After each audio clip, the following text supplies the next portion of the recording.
नमस्कार दोस्तों, सब्सक्राइब करें इस चैनल को और क्लिक करें बेल आइकन पर इस चैनल के सभी लेटेस्ट वीडियोस अपडेट प्राप्त करने के लिए।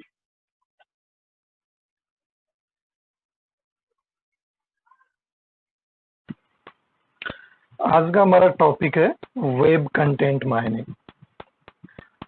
इसके अंदर मेनली हम डिस्कस करेंगे कि वेब कंटेंट कौन कौन से होते हैं, किस किस टाइप के कंटेंट्स को इसमें शामिल किया जाता है और मेनली कंटेंट्स जो होते हैं उनसे हम डेटा को किस प्रकार से एक्सट्रैक्ट करेंगे।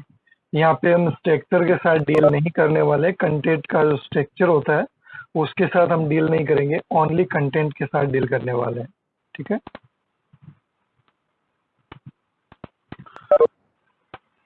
अगर अपने मेनली वेब कंटेंट की बात करें तो वेब कंटेंट कुछ अलग अलग कैटेगरीज के अवेलेबल होते हैं हमारे वेबसाइट्स पे।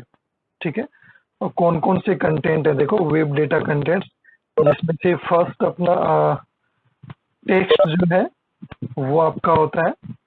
ठीक है, देन इमेजेस जो है वो आपकी होती है, मोस्टली पीएनजी या जेपीजी में इमेजेस अपने अपलोड करते हैं वेबसाइट्स पे।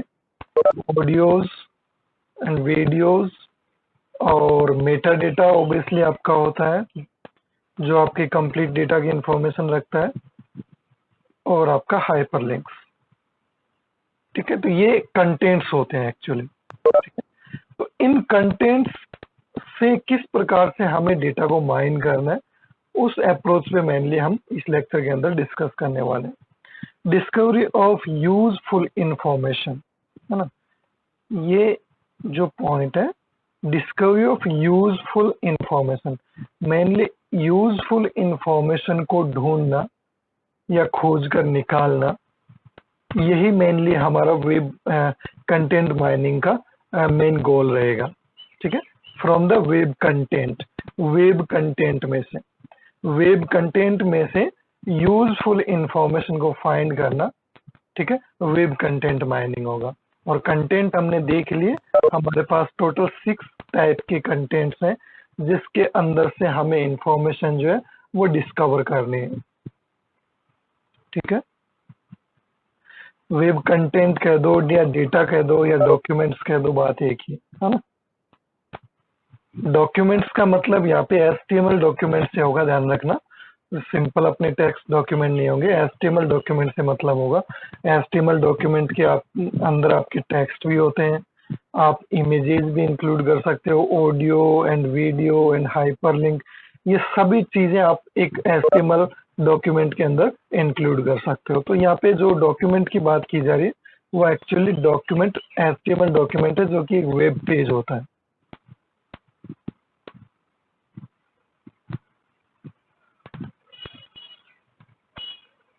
इसके बाद अगर कुछ और पॉइंट्स हम डिस्कस करें इसके बारे में, तो देखो, examine the contents of web pages, जो भी वेब पेजेस होते हैं उन वेब पेजेस के कंटेंट्स को अगर हम एग्जामिन करें, अगर उनको हम प्रोसेस करें, as well as result of web searching, तो ये जस्ट वैसा ही होता है जैसे कि एक वेब सर्चिंग में हमें रिजल्ट प्राप्त होता है। ठीक है, can be thought of as extending the work of performed by basic search engine। यानी इसको हम इस प्रकार से सोच सकते हैं, इस प्रकार से इसको हम ट्रीट कर सकते हैं कि ये प्रॉपरली एक वर्क होता है, एक काम होता है जिसको मेनली आगे से आगे एक्सटेंड किया जा सकता है। आगे से आगे एक्सटेंड का मतलब है, जैसे आप सर्चिंग में करते हो, आपने कोई सर्चिंग के लिए कोई वर्ड लिखा, तो एक पेज मिलते ही तो ये है नहीं कि आपको जो सर्च इंजन है वो रिप्लाई कर देगा ठीक है भैया आपने जो सर्च किया था वो रिजल्ट उसका ये रहा, है ना। वहां पे एक पेज मिले या 2 मिले, कंटिन्यू सर्चिंग की जाती है जब तक कि ऑल इंफॉर्मेशन जो रिट्रीव नहीं की जा सके। हमने रिट्रीवल मेथड में पढ़ा था कि ऐसा तब तक किया जाता है जब तक उससे रिलेटेड एक भी पेज ना बचा हो। ठीक है, तब तक हम उसको मेनली सर्च करते हैं, रिट्रीव करते रहते हैं। Search engines have crawlers to search, है ना, इसके बारे में हमने पहले भी डिस्कस किया है। मेनली सर्च इंजन्स जो है वो क्राउलर्स यूज करते हैं डेटा को सर्च करने के लिए, ठीक है। The web, search the web and gather information. Crawler का यूज करते हुए वेब्स को सर्च किया जाता है और जो भी रिलेटेड इंफॉर्मेशन होती है उसको गैदर किया जाता है, इकट्ठा किया जाता है। उसके बाद इंडेक्सिंग टेक्निक्स के द्वारा उनको स्टोर किया जाता है। Indexing techniques to store the information, ठीक है। इंफॉर्मेशन को स्टोर करवाने के लिए हम इंडेक्स टेक्निक यूज करते हैं। And query processing support to provide information to the users.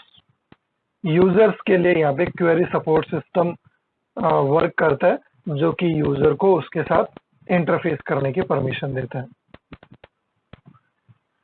Web content mining is the process of extracting, ठीक है, मेनली क्या है, प्रोसेस ऑफ एक्सट्रैक्टिंग नॉलेज।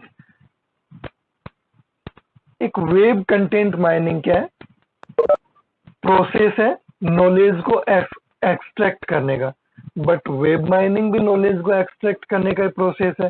फिर दोनों में डिफरेंस क्या रहा? वेब माइनिंग तो क्या है कि ऑल ओवर हमारा सिनेरियो है जिसके अंदर सारी चीजें आती हैं, है ना। और वेब कंटेंट माइनिंग जो है वो वेब माइनिंग का पार्ट है ना। यहाँ पे हमने mainly web content mining, web usage mining और वेब स्ट्रक्चर माइनिंग, ये तीन इसके मेन कैटेगरीज हैं और तीनों चैप्टर्स आपके 1 बाय 1 दिए हुए। तो वेब कंटेंट माइनिंग क्या है, इसका पार्ट है, ठीक है। तो इसलिए इसमें देखो क्या ऐड किया गया है, process of extracting knowledge from web content. Only यहाँ पे वेब कंटेंट की बात की जा रही है ना। कंटेंट के अलावा यहाँ पे जो भी सर्विसेज या स्ट्रक्चर जो भी चीज है उनको यहाँ पे हम इंक्लूड नहीं कर रहे, है ना। सारा कुछ जो एक्सट्रैक्ट होता है ना, जिसमें स्ट्रक्चर भी हो, कंटेंट भी हो, यूजेज सर्विसेज भी हो, तब हम उसको एक वेब माइनिंग बोलते हैं, ठीक है।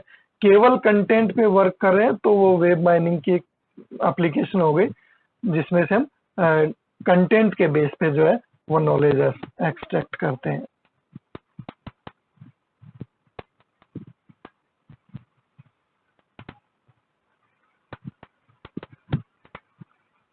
It provides no information about structures, है ना। नो स्ट्रक्चर के बारे में कोई भी इंफॉर्मेशन यहाँ पे इंक्लूड नहीं की जाती। Structure of content that we are searching for and no information about various categories of documents that are found, ठीक है। ध्यान रखना इसके अंदर ओनली कंटेंट हम यूज करने वाले हैं, कंटेंट के स्ट्रक्चर को इसमें हम इंक्लूड नहीं करेंगे, ठीक है।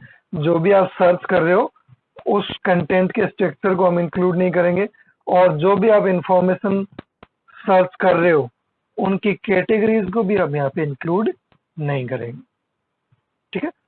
जो भी अलग अलग कैटेगरीज है उनके बारे में हम इंफॉर्मेशन के लिए यहाँ पे डिस्कशन नहीं करने वाले। Need more sophisticated tools for searching और डिस्कवरिंग वेब कंटेंट। तो मेनली वेब कंटेंट को डिस्कवर करने के लिए और सर्च करने के लिए हम कुछ सोफिस्टिकेटेड टूल्स का यूज करने वाले हैं और उन टूल्स के बारे में हम आगे की स्लाइड्स में डिस्कस करेंगे। वो कौन कौन से टूल्स हैं जिनके द्वारा हम वेब कंटेंट माइनिंग पर, है ना, वेब कंटेंट माइनिंग में डेटा को एक्सट्रैक्ट कर पाते हैं। देखो इसके अंदर आपकी दो चीजें काम में आएंगी, ध्यान रखना। हम यहाँ पे दो चीजें यूज करने वाले हैं जो कि आपकी मशीन लर्निंग की दोनों चीजें होती हैं। एक आपकी सुपरवाइज्ड लर्निंग रहेगी, एक आपकी अनसुपरवाइज्ड लर्निंग रहेगी, है ना। कुछ मेथड हम सुपरवाइज्ड लर्निंग के पढ़ेंगे, कुछ मेथड हम अनसुपरवाइज्ड लर्निंग के पढ़ेंगे। जो प्रॉपर स्ट्रक्चर्ड है तो वहां तो हम सुपरवाइज्ड लर्निंग टेक्निक्स अप्लाई करेंगे, टूल्स के रूप में, है ना, ये टूल्स की बात की ना हमने, मोर सोफिस्टिकेटेड टूल्स। तो सोफिस्टिकेटेड टूल्स का मतलब है कि हम हर टाइप के कंटेंट पे एक ही टूल को अप्लाई नहीं कर सकते। यहाँ पे जो आपकी सुपरवाइज लर्निंग होगी वो आपके स्ट्रक्चर्ड डेटा पे अप्लाई किया जाएगा, और जो अनसुपरवाइज लर्निंग टूल्स होंगे, टेक्निक्स होंगे, वो आपके अनस्ट्रक्चर्ड डेटा पे इम्प्लीमेंट किया जाएगा।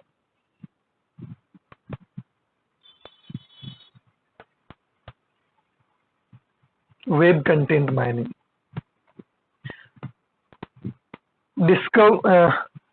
discovering useful information from content of web pages। ठीक है, जनरल स्टेटमेंट है। मेनली क्या किया जाता है, यूजफुल इंफॉर्मेशन को डिस्कवर किया जाता है। कहाँ से? कंटेंट से। किसके कंटेंट से? Web pages. जो भी डिफरेंट वेब पेजेस होते हैं, उन वेब पेजेस पे जो भी आपके टेक्स्ट, ऑडियो, वीडियो, है ना, एनी काइंड ऑफ टेक्स्ट, उसमें से हम जो भी यूजफुल इंफॉर्मेशन है उसको डिस्कवर करते हैं। Web content is very rich, consisting of textual. देखो मेनली वेब कंटेंट जो है, happy birthday to you, happy birthday.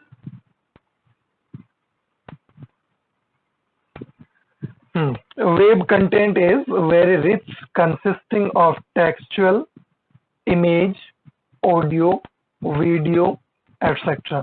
यानी वेब कंटेंट माइनिंग की अगर हम बात करें तो वेब कंटेंट माइनिंग के अंदर मेनली हम टेक्सचुअल, इमेजेस, ऑडियो और वीडियो ये भरपूर मात्रा में यूज करते हैं, है ना, बहुत सारे रहेंगे, है ना। वेरी रिच यानी ये सब चीजें इसमें बहुत ज्यादा इंक्लूड की जाती है, क्योंकि आप वेबसाइट पे अगर आप देखो, किसी भी वेबसाइट को अगर ओपन करो तो उसमें मेनली या तो टेक्स्ट मिलेगा आपको, या इमेजेस मिलेंगी, या वीडियोज या ऑडियोज मिलेंगी। इसके अलावा मेटा डेटा वगैरह जो है, हाइपरलिंक्स वगैरह जो है, वो इतने ज्यादा नहीं होते, है ना, वो थोड़े कम होते हैं।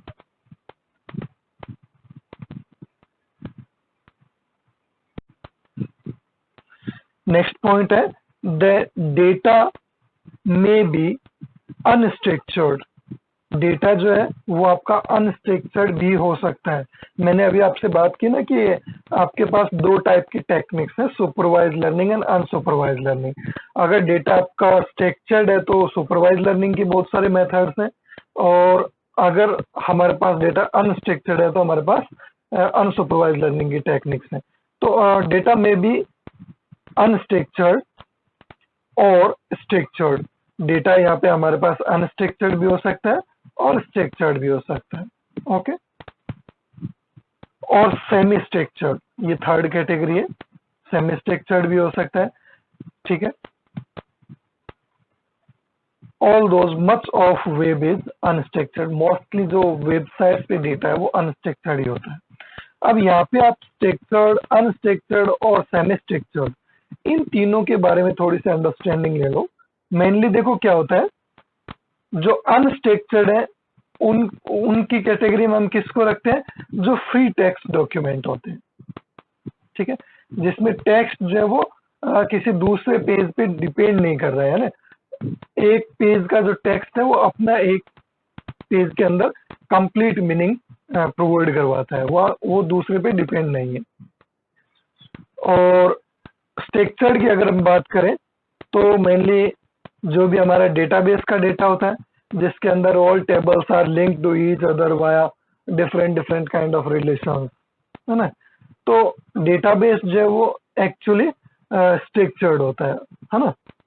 और सेमी स्ट्रक्चर्ड का मतलब जो आपके एचटीएमएल पेजेस होते हैं, ठीक है। तो इनको थोड़ा सा आप माइंड में रखना। सेमी स्ट्रक्चर्ड का मतलब एचटीएमएल पेजेस, स्ट्रक्चर्ड का मतलब आपके डेटाबेसेस के जो डेटा होते हैं वो, और अनस्ट्रक्चर्ड का मतलब होता है जो फ्री टेक्स्ट है।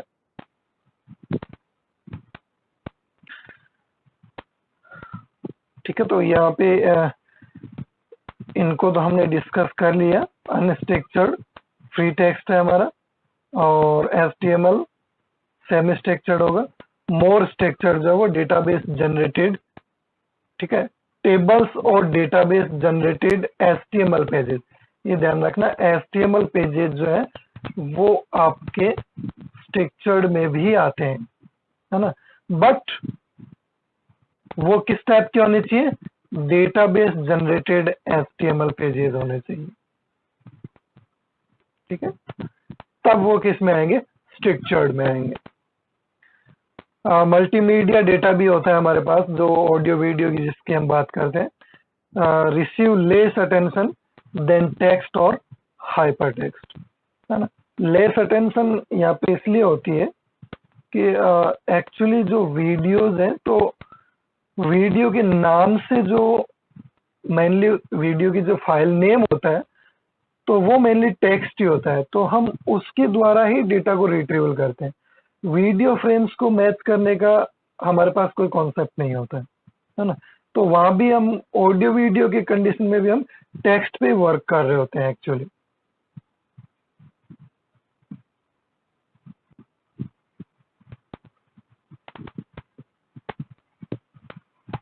नेक्स्ट है web content mining is related to data mining and text mining, ठीक है।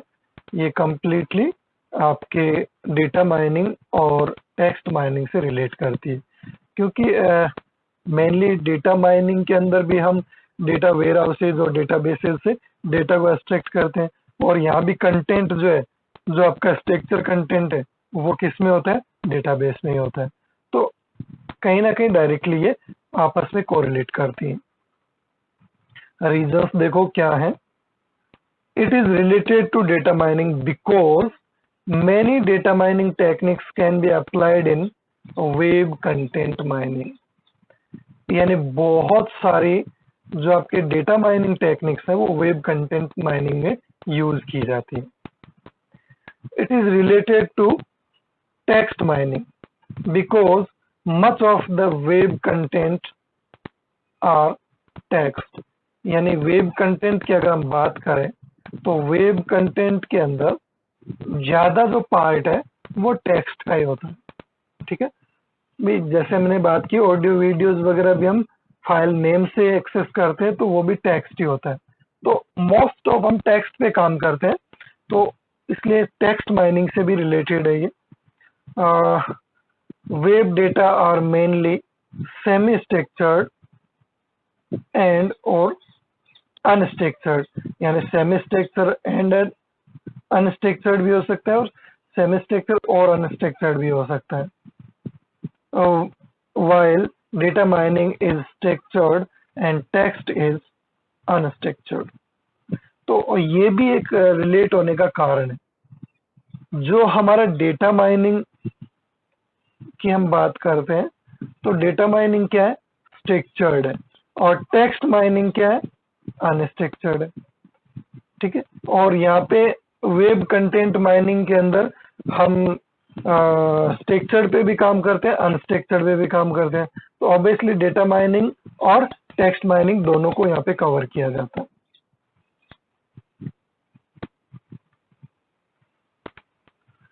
Web content mining data structure, कुछ डेटा स्ट्रक्चर्स भी हम इसमें यूज करते हैं। देखो वो कौन कौन से डेटा स्ट्रक्चर्स हैं जो यूज किए जाते हैं। Web content consist of several types of data. जब डेटा अलग अलग टाइप्स के होंगे तो ऑब्वियसली उनको एक्सेस करने का तरीका भी अलग अलग होगा, और अगर एक्सेस करने का तरीका अलग अलग होगा तो ऑब्वियसली वहां पे हमें डेटा स्ट्रक्चर्स भी डिफरेंट डिफरेंट यूज करने पड़ेंगे, ठीक है। तो यहाँ पे मेनली हमारे पास जो डेटा टाइप्स हैं वो text, image, audio, video, hyperlinks, ये सारे डेटा टाइप्स हैं। तो इन डेटा टाइप्स के अकॉर्डिंग हमें ये अलग अलग डेटा स्ट्रक्चर्स जो है वो यूज करने पड़ते हैं, ठीक है। फ्री टेक्स्ट, HTML और डेटा इन द टेबल्स, ठीक है, ये अलग अलग आपके डेटा स्ट्रक्चर्स के रूप में वर्क करते हैं। Much of the web content data is unstructured text data. ठीक है, इसकी मैंने अभी बात की थी आपसे कि ज्यादातर जो डेटा है, बड़ा पार्ट जो डेटा का है, वो एक्चुअली टेक्स्ट फॉर्मेट में है ना। यहाँ पे नोट लगा के लिख भी रखा है।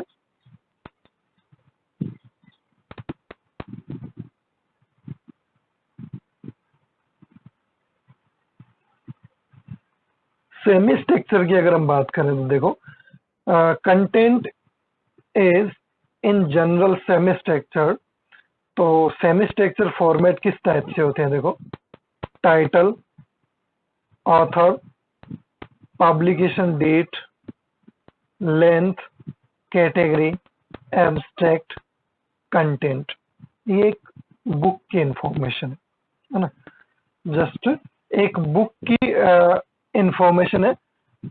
ये सेमी स्ट्रक्चर्ड है। सेमी स्ट्रक्चर्ड क्यों है?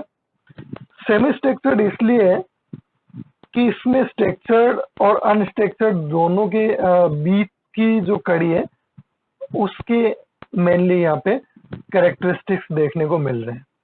किस प्रकार से देखो, यहाँ पे जितना भी डेटा है एक सिंगल बुक से रिलेटेड है ना, दैट इज स्ट्रक्चर्ड। बट यहाँ पे टाइटल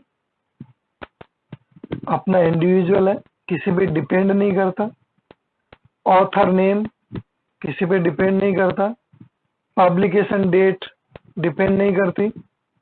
बुक की length non dependable. Category, abstract, content. Content जरूर रिलेटेड हो सकता है, और हो सकता है कंटेंट तो रिलेटेड होता ही है। कंटेंट कभी भी 100% यूनिक नहीं हो सकता है ना कहीं मैच करता ही है। कहीं ना कहीं से हम आइडियाज और थॉट्स जो होते हैं, लैंग्वेज डिफरेंट हो सकती है ना, एक्सप्लेनेशन डिफरेंट हो सकती है, तो वो एक अलग बात है, बट कॉन्सेप्ट तो सेम ही रहते हैं है ना। तो कंटेंट जो है वो सिमिलर हो सकते हैं। तो यहाँ पे इस टाइप के सिनेरियो को अपने सेमी स्ट्रक्चर्ड के अंदर रखते हैं।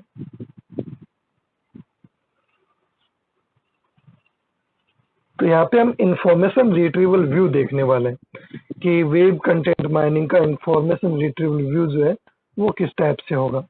तो अनस्ट्रक्चर्ड डॉक्यूमेंट्स होते हैं हमारे पास, ठीक है। अगर अनस्ट्रक्चर्ड डॉक्यूमेंट है तो देखो किस प्रकार से हम इसको इंफॉर्मेशन रिट्रीवल व्यू के अंदर मैनेज करते हैं। बैग ऑफ वर्ड्स, अनस्ट्रक्चर्ड है तो ऑब्वियसली बैग ऑफ वर्ड्स ही है। स्ट्रक्चर्ड होता तो एक दूसरे पे लिंक होता है, एक दूसरे से डिपेंड करता है। फ्रेज बेस्ड फीचर्स रिप्रेजेंटेशन, ठीक है। तो मेनली एक तो ये इसका कैरेक्टरिस्टिक्स हो गया। दूसरा, फीचर्स कैन बी बूलियन और फ्रीक्वेंसी बेस्ड, यानी जो फीचर्स हैं वो आपके बूलियन हो सकते हैं ट्रू और फॉल्स के रूप में, या फिर कोई फ्रीक्वेंसी बेस्ड आपके फीचर्स हो सकते हैं। Features can be reduced using different features selection techniques, ठीक है। तो फीचर्स जो है वो रिड्यूस किए जा सकते हैं डिफरेंट सिलेक्शन टेक्निक्स को यूज करके। Word steaming, combining morphological variation into one feature, यानी एक फीचर के अंदर स्टीमिंग हम पहले से पढ़ चुके हैं। कंबाइनिंग, एक से ज्यादा फीचर्स को कंबाइन करना, ठीक है। तो मॉर्फोलॉजिकल कॉम्बिनेशन और स्टीमिंग, ये सारी जो चीजें हैं वो एक सिंगल फीचर के अंदर हो सकती है।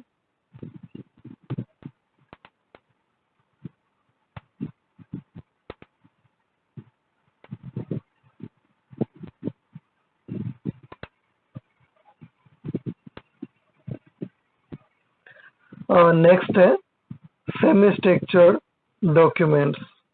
तो सेमी स्ट्रक्चर्ड डॉक्यूमेंट्स की अगर हम बात करें इंफॉर्मेशन रिट्रीवल व्यू के अंदर, तो user richer represents for features, ठीक है।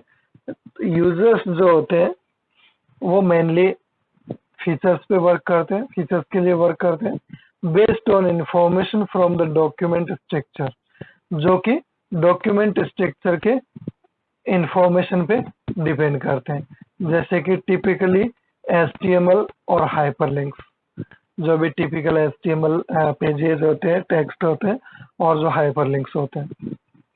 Usage common data mining methods, ठीक है, कॉमन डेटा माइनिंग मेथड्स को यूज किया जाता है इसके अंदर, सेमी स्ट्रक्चर्ड के अंदर, whereas unstructured might be more text mining method. ठीक है, डेटाबेस व्यू, ठीक है, डेटाबेस व्यू की अगर हम बात करें तो देखो, tries to infer the structure of website और transform a website to become database. ठीक है, मेनली डेटाबेस व्यू अगर हम एनालिसिस करें तो उसमें ऐसा हो सकता है कि जो भी हमारे पास वेबसाइट्स हैं, ठीक है, उन वेबसाइट्स को हम ट्रांसफॉर्म करें किसमें, वेबसाइट को डेटाबेस में बनाने के लिए। ठीक है, डेटाबेस में जब बनेगा तभी प्योरली वो स्ट्रक्चर्ड होके बाहर आएगा। बेटर इंफॉर्मेशन मैनेजमेंट और better quarrying on the web, ये दो चीजें हैं जो इस चीज को मेनली हेल्प करते हैं, सपोर्ट करती है। ठीक है, कैन बी अचीव्ड बाय, किस प्रकार से देखो इसको अचीव किया जाता है डीबी व्यू को, डेटाबेस व्यू को। Finding the schema of web documents, जो भी वेब डॉक्यूमेंट्स हैं उनकी स्कीमा फाइंड की जाए। स्कीमा मतलब उनका बेसिक स्ट्रक्चर जो है, लॉजिकल ढांचा जो है। Building A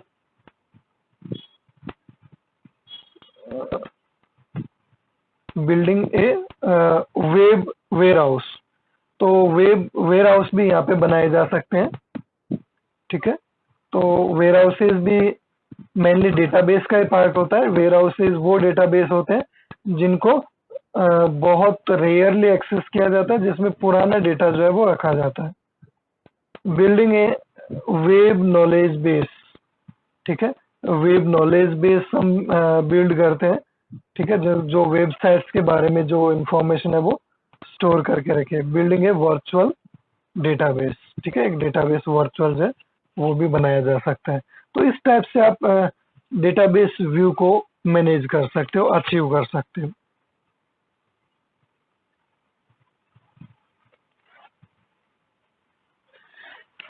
mainly uses the object exchange model, OEM, यानी डेटाबेस व्यू के लिए हम किस मॉडल का यूज करते हैं, OEM मॉडल का हम यूज करते हैं।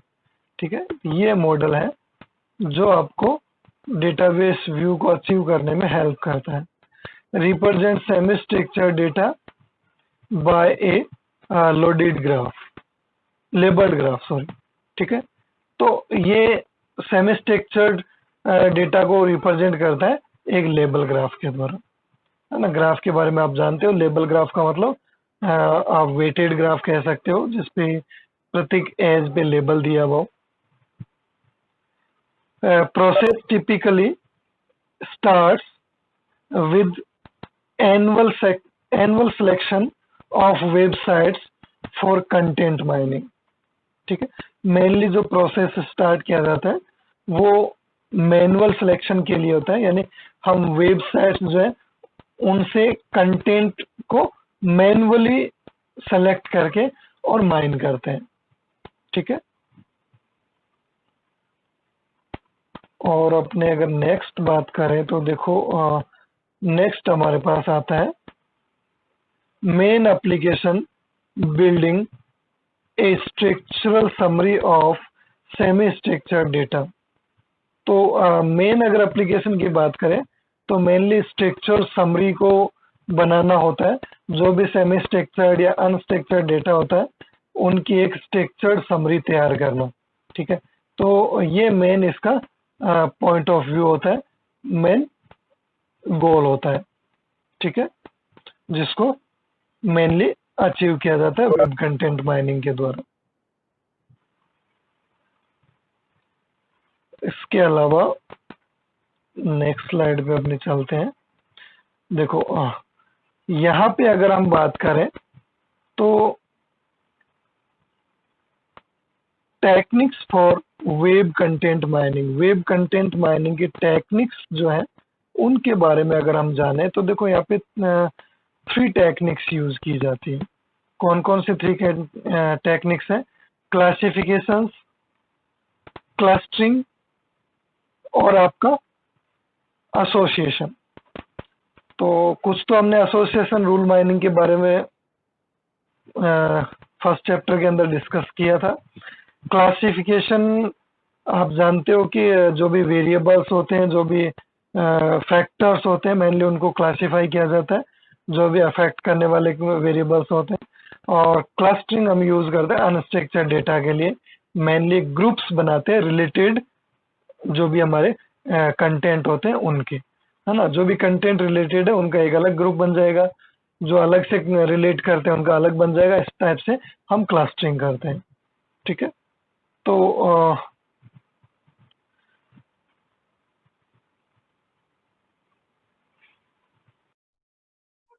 हेलो दोस्तों, चैनल को सब्सक्राइब करना ना भूलें, वीडियो को लाइक करें, शेयर करें और बने रहें आपके अपने चैनल पॉसिबल नॉलेज के साथ इसी तरह के लेटेस्ट वीडियोस पाने के लिए।